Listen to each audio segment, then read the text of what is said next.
Welcome to the world of science fiction stories, and don't forget to share and subscribe the channel. The first fat raindrops hit the pavement with an accusing splat, as if the sky itself were passing judgment. Mila pulled her threadbare jacket tighter around her shoulders, the feeble protection it offered already dampening with Portland's notorious winter chill. 3 months on the streets had taught her to read the weather like an open book, but tonight's sudden storm had caught even her by surprise. "Just perfect," she muttered, ducking into the shadow of a shop awning that offered minimal shelter. Her backpack, containing everything she owned in the world, pressed against her spine as she huddled against the building. Inside the closed boutique, mannequins draped in cashmere sweaters and wool coats seemed to mock her through the glass. 8 months ago, she'd had an apartment, a job at a gallery, and dreams of her own art exhibits. Now, at 27, she slept wherever she could find safety, invisible to the people who hurried past with averted eyes. It wasn't drugs or alcohol that had brought her here, as many assumed when they bothered to look at her at all. It was the cascade of tragedy, her mother's cancer, the medical bills, the eviction, the desperation. The rain intensified, driven sideways by gusting wind that found every gap in her meager clothing. Mila wiped water from her face, unsure whether the moisture included tears. She'd promised herself she wouldn't cry anymore. Tears were a luxury she couldn't afford, like hot meals and dignity. 2 blocks away, Ethan Sullivan pulled his truck into a parking spot, cursing the weather. After 14 months providing medical care in refugee camps across northern Africa, Portland's winter seemed particularly vicious. He'd only been back a week, his apartment still felt like a stranger's space, his mind partially abroad with the patients he'd left behind. As he stepped out, the wind nearly tore the door from his grip. He grabbed his duffel bag and medical kit, force of habit made him carry it everywhere, and began the short walk to his favorite diner. A hot cup of coffee and a warm meal would be the closest thing to comfort he'd felt since returning home. That's when he saw her. She was pressed against a storefront, a slight figure rendered nearly invisible by shadow and society's collective indifference. Something in her posture, proud despite defeat, made him pause. He'd seen that look in the camps, people who had lost everything except their essential humanity. Mila noticed him staring and stiffened. Experience had taught her that attention from strangers rarely ended well. "I'm not bothering anyone," she called, her voice carrying a remnant of its former strength. "Just waiting out the storm." Ethan approached slowly, recognizing the weariness in her eyes. "You'll be waiting a while," he said. "They're saying it'll last all night." He gestured to the diner's neon sign glowing a block away. "I was heading for some coffee. Would you like to join me, get warm for a bit?" Suspicion flashed across her face. Why the question was so blunt, cutting through social niceties to the core of human motivation, Ethan appreciated the directness. "Because it's freezing, you're soaked, and no one should have to sit in this weather," he shrugged. "Honestly, I could use the company. I just got back from overseas, and everything feels off." Mila studied him, the steady hands, the clear eyes that looked at her without pity or expectation. She'd become good at reading people, survival depended on it.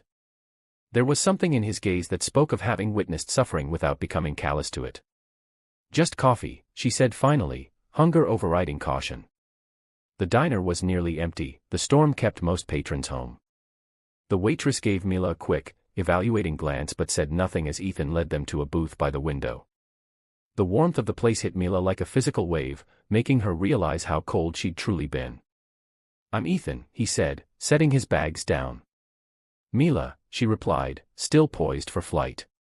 When the waitress approached, Ethan ordered coffee for both of them, plus a full breakfast special with extra toast. Mila's pride warred with her empty stomach. "You don't have to," she began. He interrupted gently, "I've been eating military rations and local food for over a year. I want to see someone enjoy real American breakfast." As the food arrived, Mila's restraint crumbled. She ate with careful dignity at first, then with unabashed hunger. Ethan sipped his coffee, occasionally sharing bits about his work as a medic with an international aid organization. "So you save people?" Mila said, wrapping her hands around the warm mug, color returning to her fingers. Ethan smiled, though a tired expression didn't quite reach his eyes. "I try. Sometimes it works, often it doesn't." Outside, the storm intensified, rain lashing against the windows. Mila watched it with quiet dread, calculating where she might find shelter for the night. Ethan followed her gaze. I have a spare room, he said simply. Just a couch, really, in my home office, but it's dry. No strings attached. Mila looked back at him, searching for hidden intentions. Finding none, she felt something fragile stir within her chest, not quite hope, but perhaps its distant cousin. Why would you help someone like me? Her voice was barely audible above the storm. Ethan considered this, his expression thoughtful. Because we're all just one stroke of bad luck away from needing help ourselves, he paused, and because someone once did the same for me a long time ago. As they stepped back into the rain, Mila clutching a takeout container of pie the waitress had insisted on giving her, something shifted in the universe. Neither could know it then, but this night, this simple act of humanity amid a storm, would alter both their lives in ways they couldn't yet imagine. For the first time in months, Mila would sleep without fear, and Ethan, who had returned to a home that no longer felt like one, would remember what it meant to make a difference in a single life, rather than struggling to save many. Morning. Mila woke with a start, momentarily disoriented by the absence of noise, no traffic, no voices of other homeless people, no constant vigilance required. Sunlight filtered through unfamiliar curtains, casting warm patterns across a worn but clean couch. Ethan's spare room. She sat up slowly, running her fingers through her tangled hair. The previous night felt dreamlike, the storm, the diner, this stranger's unexpected kindness. A folded towel and some clothes sat on a chair nearby, with a note, "Bathroom's all yours. Coffee in the kitchen when you're ready." Trust didn't come easily anymore, but neither did hot showers, apparently. 20 minutes later, wearing borrowed sweatpants and a faded Portland Trail Blazers t-shirt, Mila cautiously entered the kitchen. Ethan stood at the stove, flipping pancakes. He looked different in daylight, younger than she'd first thought, maybe early 30s, with lines around his eyes that spoke of having seen too much. "Morning," he said without turning around. "Figured you might be hungry." "You don't need to feed me," her voice was quiet but firm. "I can leave after breakfast." Ethan placed a plate of pancakes on the small kitchen table. "It's still pouring outside. You can stay until the weather clears, at least." Rain drummed steadily against the windows, punctuating his point. She sat down, hunger temporarily overriding her pride again. "Why are you doing this?" she asked between bites. "People don't just help strangers without wanting something." Ethan leaned against the counter, nursing his coffee. "Maybe I'm not most people," he paused. "I spent the last 14 months patching up people in refugee camps. Makes you see things differently. So I'm your good deed, your way to feel better about coming home to comfort while they're still suffering." The words came out sharper than she intended. Instead of anger, Ethan's face showed something like respect. "Fair question, and maybe there's some truth to that," he said. He sat down across from her. "But it's simpler really. I saw someone who needed help, and I could provide it." Mila studied him, searching for deception and finding none. "Well, thank you, for the food and the couch." They fell into an awkward silence, two strangers connected by circumstance rather than choice. Outside, the rain continued unabated. "What did you do before?" she finally asked. Ethan gestured vaguely, leaving the question open-ended. Mila tensed, her past feeling like a wound still too raw to touch. "I was an artist," she said after a moment. "Worked at a gallery downtown." "You still are," Ethan said simply. "Being homeless doesn't erase who you are." Something in his matter-of-fact tone broke through her defenses before she could stop herself. Mila found herself telling him about her mother's cancer diagnosis, the medical bills that drained their savings, the eviction after her mother's death, and the swift descent from barely making it to not making it at all, the systems designed to keep you down once you fall. Ethan nodded. "I've seen it everywhere, here, abroad. People think poverty is a character flaw rather than circumstances." She asked him, deflecting attention from herself, "What about you? Why spend your life patching up strangers in war zones?" A shadow crossed his face. "Army medic for 6 years. After my discharge, civilian life felt pointless. At least with aid work I'm still using my skills where they're needed. Running from something, maybe, or towards something." He shrugged. "Still figuring that out." As morning stretched into afternoon, the rain continued. Ethan offered his laptop, and Mila found herself searching job listings while he tackled laundry. The domesticity of it felt surreal. You can stay until you find something, Ethan said later as they shared sandwiches. The couch is yours, if you want it. Mila's instinct was to refuse. Accepting help meant being vulnerable, and vulnerability had only brought pain. But as evening approached and the storm showed no sign of relenting, the prospect of returning to the streets grew more daunting. Just until I find work, she agreed finally, and I'll help with expenses as soon as I can. Weeks later. That night, lying on Ethan's couch beneath clean blankets, Mila tried to ignore the voice that warned against trusting too quickly. For the first time in months, she felt a fragile sense of safety, not hope, that seemed too ambitious, but perhaps the smallest foundation upon which hope might eventually be built. In his room, Ethan lay awake wondering what had compelled him to open his home to a stranger.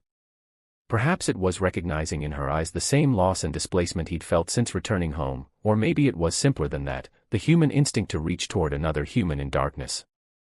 Either way, something had changed in both their worlds, a tenuous connection as delicate and persistent as the rain that continued to fall. Spring arrives. February gave way to March, and the temporary arrangement between Mila and Ethan settled into something resembling routine. 2 weeks had stretched into 4, then 6. Portland's rain continued intermittently, but inside Ethan's modest apartment, something was blooming. One evening, Mila sat down with her pencil and examined the sketch taking shape on paper. After years of creating nothing, the sensation felt both foreign and familiar, like returning to a childhood home. Ethan had brought home drawing supplies 3 weeks ago, casually placing them on the coffee table, saw these at the art store, thought you might want to get back into it. She'd been angry at first, his presumption, the way he seemed to think art supplies could fix what was broken, but that night, unable to sleep, she'd opened the sketchbook. By morning she'd filled 3 pages. Now, a half-finished portrait of Ethan stared back at her. She'd captured the thoughtful furrow of his brow, the way his eyes held both sadness and kindness simultaneously. What she couldn't capture was why he'd helped her, why he continued to help her. The front door opened and Ethan entered, snow melting on his shoulders. "Success," he announced, holding up a paper bag. "That bakery you mentioned had 1 cinnamon roll left." Mila quickly flipped the sketchbook closed. "You didn't have to do that." "I know," he said, hanging his coat beside hers, a new one he'd insisted on buying when the temperature dropped below freezing. "But I wanted to celebrate." "Celebrate what?" Mila's cheeks warmed. "I talked to Miguel at the community center. They need someone to teach an art class for kids twice a week. It's not much, but it pays. I told him about your gallery experience." Mila's chest tightened with something between hope and terror. I haven't taught before." "Miguel says it doesn't matter. The kids just need someone who understands art." Ethan placed the bag on the counter. "Interviews Thursday, if you want it." She should be grateful, this was the opportunity she'd been waiting for. Instead, panic clawed at her throat. What if I fail?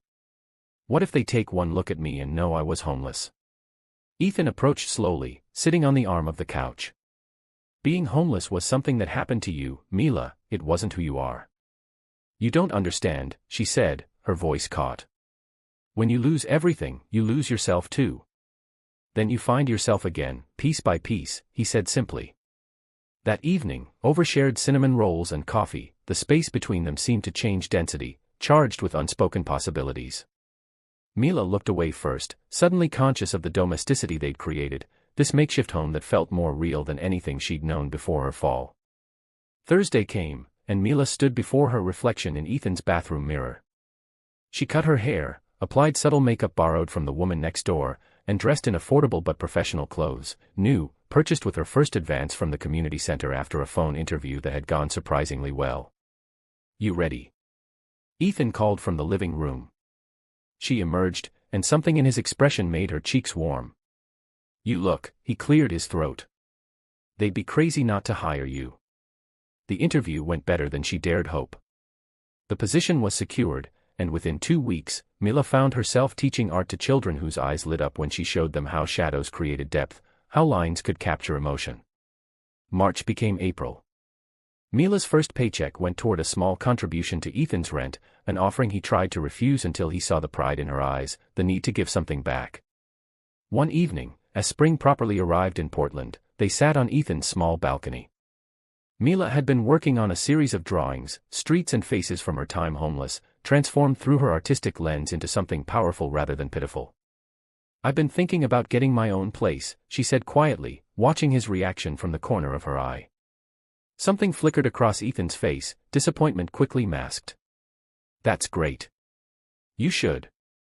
I can help you look." "I should," she agreed, "but I'm not sure I want to." The admission hung between them, laden with implications. Ethan turned to face her, the setting sun gilding his profile.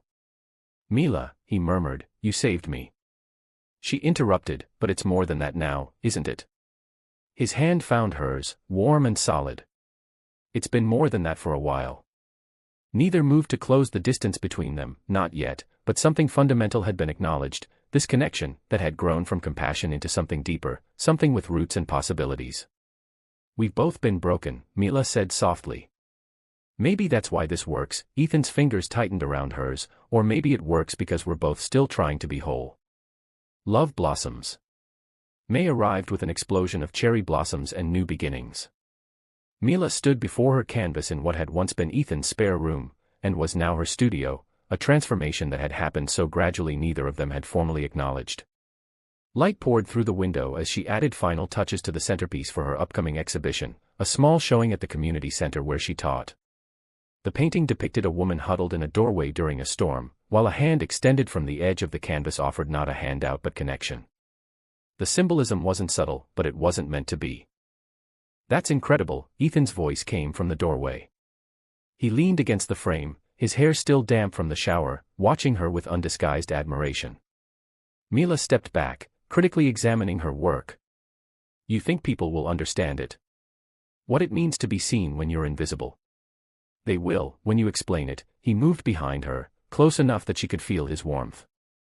"You have a way of making people understand things they've never experienced." The space between them had been shrinking day by day, lingering glances, casual touches that weren't entirely casual, conversations that stretched into the night, yet neither had taken the final step across that threshold. As if both feared breaking the delicate balance they'd created. "I applied for that job at the gallery," Mila said, cleaning her brush. "The one on Hawthorne." Ethan's smile reached his eyes. "The assistant curator position. That's perfect for you." "It's part-time, but combined with the classes," she shrugged, "I could afford my own place soon." The words hung in the air, loaded with unspoken questions. Ethan's expression shifted subtly. "Is that what you want?" he asked carefully. Mila sat down, her brush turning to face him fully. "I don't know. I want to stand on my own feet, I need to know I can." She hesitated, "But I also don't want to leave this." Ethan's voice was soft. "Us," the word emerged barely above a whisper. Something changed in his eyes, like sunlight breaking through clouds, slowly. He raised his hand to her cheek, his thumb traced the curve of her jawline with a gentleness that made her breath catch. "Mila," he murmured, "I've been falling in love with you since that first night in the diner." The confession, so simply stated, broke something open inside her. All the barriers she'd built, all the defenses against hope and hurt, crumbled beneath the weight of his honesty. "I'm afraid," she admitted. "Not of you, of this, of what happens if I let myself believe in something good again." "I know," his forehead touched hers. "I'm afraid too." Their first kiss was tentative, a question rather than a demand, their second answered it with certainty. Later that night, as raindrops pattered against the window in an echo of the storm that had first brought them together, they lay tangled in sheets and newfound intimacy. Ethan's fingertips traced patterns on her bare shoulder as if memorizing her by touch. "When I came back from overseas," he said quietly, "everything felt wrong, like I didn't belong in my own life anymore." Mila nodded against his chest. "I felt that way after Mom died, like I was suddenly living someone else's life, someone I didn't recognize or want to be. And now," his voice held a vulnerability that matched her own, "I'm finding my way back to myself, but it's a different self. Stronger, maybe." His hand traced the curve of her hip. "You're the strongest person I've ever known." "Not always," she admitted, "but I'm learning." The exhibition. The morning of her exhibition dawned sunny and warm. The community center buzzed with activity as Mila arranged her paintings, scenes from her months on the street juxtaposed with images of renewal and hope. Her students' artwork flanked her own, a visual conversation between teacher and pupils. As visitors began to arrive, Mila felt a flash of panic. These people would see her work, see into her soul, they would know where she had been, what she had endured. "You've got this," Ethan whispered, appearing at her side in the suit he'd worn for her interview, a small box concealed in his pocket for later. A tall woman in designer glasses approached, introducing herself as the director of the gallery where Mila had applied. She studied the centerpiece with frank interest. "This is powerful work," she said finally. "Raw but technically sophisticated. We should talk about a proper showing at our space." Mila turned to Ethan with wide eyes, only to find him already watching her, his expression a mixture of pride and something deeper, something that looked remarkably like forever. "Did you hear that?" she whispered. He nodded, taking her hand and pressing a kiss to her palm. "I told you, people see you now, Mila, the real you." "Because you saw me first," she replied, understanding with sudden clarity that some salvations were mutual, some rescues reciprocal. 1 year later. Around them, the gallery hummed with voices in life, while the spring sun cast long, promising shadows across the floor. 1 year later, Mila stood in the gallery on Hawthorne Street, watching as the final preparations for her first solo exhibition came together. Her collection, titled Invisible, featured 20 paintings chronicling her journey from homelessness to hope. The centerpiece, the first painting of a hand reaching through darkness, had been moved to their home. In its place hung a new work, 2 figures standing in sunlight, faces turned toward each other rather than the viewer, their shadows merging on the ground between them. "The lighting is perfect," said Diane, the gallery director who had become both mentor and friend. "We're expecting a good turnout for the opening tomorrow." The Portland Tribune was sending someone. Mila nodded, a familiar flutter of anxiety and excitement in her chest. At 30, she had accomplished what once seemed impossible: stability, purpose, recognition for her art. The assistant curator position had evolved into a full-time role, her classes at the community center continued to fill, now this, validation of her artistic vision. "I can't quite believe it's happening," she admitted. Diane squeezed her shoulder. "Believe it, you earned this." Outside the gallery, summer sunlight warmed Mila's face as she walked toward their apartment. They had moved 2 months ago to a larger space with room for both her studio and his home office. The neighborhood was vibrant, filled with artists and young professionals, yet close to the areas where they both volunteered. Neither wanted to forget where Mila had come from or what had brought them together. She found Ethan on their small balcony, nursing a beer and reading. He looked up as she approached, his smile was still capable of making her heart skip, after all this time. "How's the gallery coming?" he asked, setting aside his book. "It's perfect," she settled beside him, their shoulders touching, terrifying but perfect. His hand found hers automatically, fingers intertwining like the most important things. Later that evening, as they prepared dinner together in the easy choreography they'd developed, Ethan seemed unusually quiet. Mila watched him from the corner of her eye, sensing something unspoken. "What is it?" she finally asked, setting down the knife she'd been using to chop vegetables. Ethan hesitated, then reached into his pocket, producing a small, worn journal. "I found this while unpacking that last box of my things from the aid mission," he said, handing it to her, open to a page dated the night before they met. The entry was brief, written in his precise handwriting. "Coming home feels wrong, like I don't belong here anymore after everything I've seen. What's the point of saving lives abroad if I'm just a ghost in my own life? Need to find purpose here, or go back where I felt useful." Mila looked up at him, understanding dawning. "You were planning to leave again?" Ethan nodded, moving closer to take her hands. "I was lost when I found you, Mila, as lost as you were, just in a different way." His voice softened. "People think I saved you that night, but the truth is, you saved me too." She leaned into him, breathing in the familiar scent that had come to mean home. "We saved each other, that's why I wanted to give you this." He reached into his other pocket and withdrew a small velvet box. "Not because I rescued you, or you rescued me, but because we're beyond that now. We're building something together, something neither of us could have created alone." Inside the box was a simple, elegant ring, a smooth band of white gold supporting a small, perfect diamond flanked by 2 tiny sapphires. "It was my grandmother's," Ethan explained as Mila's eyes widened. "The sapphires reminded me of that first night, how your eyes looked in the rain." "Ethan," she whispered, words momentarily failing her. We're not our pasts, Mila, we're not defined by our worst moments or our best ones. His voice was steady, though his hand trembled slightly. We're the journey we take together, and I want to keep taking that journey with you, if you'll have me. Tears blurred the edges of her vision as she nodded, unable to speak past the emotion tightening her throat. When he slipped the ring onto her finger, it felt like completing a circle that had begun that stormy night, not an ending, but a continuation. That night, as they lay tangled together in the quiet darkness of their bedroom, Mila traced patterns on Ethan's chest, thinking about journeys and destinations. Do you ever wonder what would have happened if you hadn't stopped that night? She asked softly. If you had just walked past like everyone else? Ethan was quiet for a moment, his fingers ran through her hair. Sometimes, he admitted, but I don't think I could have. Something in me recognized something in you, humanity, Mila murmured. The part that connects us all, if we're brave enough to see it. Epilogue.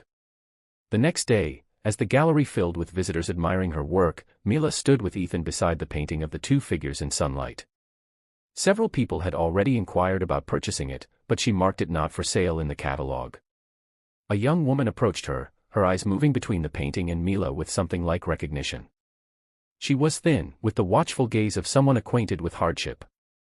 Your work is beautiful, she said hesitantly, especially this one. Thank you, Mila replied, noticing the way the woman clutched her frayed purse, that same careful dignity she'd once had herself. Is it really possible, the woman asked, her voice dropping to a whisper, to come back from being invisible? Mila felt Ethan's hand at the small of her back, steady and supportive. She looked at the woman, really looked at her, seeing beyond the circumstances to the person beneath. It is, she said firmly. I'm living proof. As the woman moved on, visibly thoughtful, Ethan leaned close to whisper in Mila's ear, and so it continues. Mila nodded, understanding perfectly, this was humanity's greatest power, not just the capacity for kindness in a moment of need, but the ability to transform that moment into something lasting, to build bridges where there were none, to see value where others saw only emptiness, to love when love seemed impossible. Their story hadn't ended with rescue, it had only begun, unfolding into something far more profound. Two people who had found in each other not just salvation but the courage to move beyond it into a future they were creating together, one day at a time.